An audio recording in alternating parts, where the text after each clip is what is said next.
उधर यूक्रेन के खेरसोन में होने वाली है सबसे खूनी जंग। यूक्रेनी फोर्स को ट्रेनिंग दे रहे अमेरिकी वेटरन का दावा, खेरसोन से रूसी कब्जे को हटाने की कोशिश में है यूक्रेन।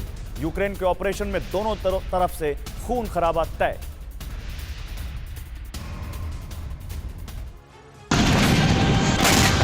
रूस यूक्रेन युद्ध का सबसे खूनी चैप्टर अभी लिखा जाना बाकी है। जंग में यूक्रेन ज्यादा समय तक रक्षात्मक रहा है, लेकिन अब अमेरिकी हथियारों की मदद से यूक्रेन ने रूस पर हमला बोलना शुरू किया है। यूक्रेन पूरी ताकत से खेरसोन को हासिल करने में जुटा है। यूक्रेनी सेना को ट्रेनिंग दे रहे अमेरिका की स्पेशल फोर्सेस में 26 साल काम कर चुके एरिक ने अपने अनुभव से बताया कि यूक्रेन की ये कोशिश इतनी आसान नहीं होगी। खेरसोन और दक्षिण के मेलिटोपोल जैसे शहर को वापस पाने में यूक्रेन को शहरी इलाकों से रूस को खदेड़ना होगा, जो इतना आसान नहीं होगा। ये अभियान दोनों ही पक्षों के लिए बेहद महंगा साबित होगा। एरिक के मुताबिक शहरी इलाकों में ऑपरेशन चलाते वक्त बहुत सारी बातों का ध्यान रखना पड़ता है। संचार, सप्लाई, लॉजिस्टिक्स, हताहतों की संख्या, ये सब शहरी इलाकों में बिल्कुल अलग और बहुत ही पेचीदा होता है। शहरी संघर्ष ज्यादा खूनी होता है और उसमें ये मायने नहीं रखता कि आप कितना ट्रेंड है। यूक्रेन को हताहतों को लेकर मानसिक रूप से तैयार रहना होगा। एरिक की माने तो खेरसोन को वापस पाने में यूक्रेन को भी काफी सैनिक खोने पड़ सकते हैं, क्योंकि रूस भी उसका करारा जवाब देने में पीछे नहीं हटेगा। और उधर रशिया को लेकर अमेरिका के हवाले से बहुत बड़ी खबर, नॉर्थ कोरिया से रूस खरीद रहा है हथियार। ये दावा किया है अमेरिका ने। नॉर्थ कोरिया से लाखों गोले और रॉकेट खरीद रहा है रशिया। अमेरिकी खुफिया विभाग ने हथियार खरीद पर किया ये दावा।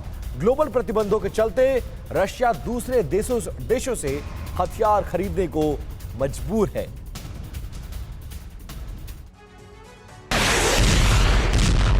रूस यूक्रेन में जारी युद्ध के बीच अमेरिका ने रूस को लेकर बहुत बड़ा दावा किया है। अमेरिकी इंटेलिजेंस की एक रिपोर्ट के मुताबिक रूस नॉर्थ कोरिया से बड़ी संख्या में तोपों और हथियारों की खरीदारी कर रहा है।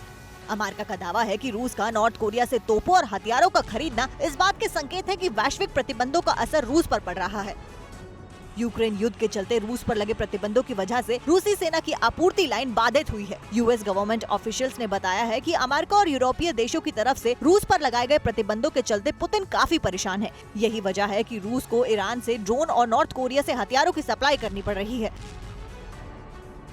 Institute for the study of war में रशियन टीम को लीड करने वाले मैसॉन क्लार्क ने बताया कि क्रेमलिन को इस बात से चिंतित होना चाहिए कि वो नॉर्थ कोरिया से हथियारों की खरीदारी कर रहा है। पिछले दिनों ही रूस को ईरान से ड्रोन की शुरुआती खेप मिली थी। इसके कुछ दिन बाद ही अमेरिकी इंटेलिजेंस ने ये बड़ा खुलासा किया। इससे पहले पिछले दिनों ही उत्तर कोरिया ने यूक्रेन के खिलाफ हमले में रूस को मदद करने के लिए 1 लाख वॉलंटियर सैनिक की मदद की पेशकश की थी।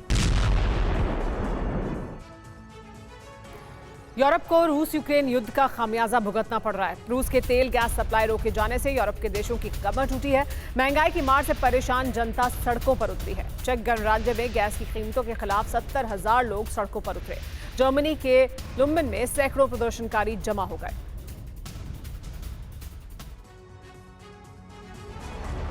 यूक्रेन पर हमला करने की सजा पश्चिमी देशों ने रूस पर प्रतिबंध लगाकर दी, लेकिन जब रूस ने पलटवार किया तो यूरोप के हाथ पांव फूल गए। यूक्रेन को हथियारों की लगातार मदद और रूस के खिलाफ उठाए जा रहे कदमों का जवाब रूस ने यूरोपीय देशों को गैस सप्लाई पर रोक लगा कर दिया है। रूस ने अनिश्चित काल के लिए ईयू की गैस सप्लाई बंद की है। रूस के गैस सप्लाई रोके जाने से यूरोप के देशों की कमर टूट गई है। गैस नहीं मिलने से महंगाई आसमान पर पहुंच गई है। महंगाई की मार से परेशान जनता सड़कों पर उतर आई है।